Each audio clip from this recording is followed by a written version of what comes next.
आमदार भास्कर जाधव यांच्या निधीतून गुहागर तालुक्यातील निर्मल तंटामुक्त ग्रामपंचायत साखरी आगर येथील नूतन बांधण्यात आलेल्या ग्रामपंचायत कार्यालयाचे उद्घाटन वेळणेश्वर जिल्हा परिषद गटाच्या माजी जिल्हा परिषद सदस्य सौ नेत्रा नवनीत ठाकूर यांच्या शुभ हस्ते संपन्न झाला। या कार्यक्रमाला तंटामुक्त निर्मल ग्रामपंचायतीचे ग्रामपंचायत सदस्या, कर्मचारी तसंच साखरी आगर गावातील प्रमुख मान्यवर तसंच महिला वर्ग, सर्व वाडी प्रमुख, शिक्षक, विद्यार्थी वर्ग या सर्वांच्या उपस्थितीत उद्घाटन सोहळा संपन्न झाला।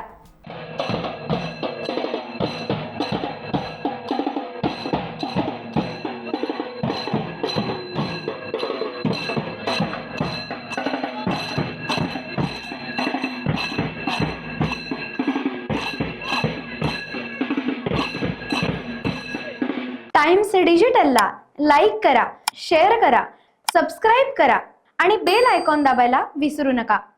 Times digital.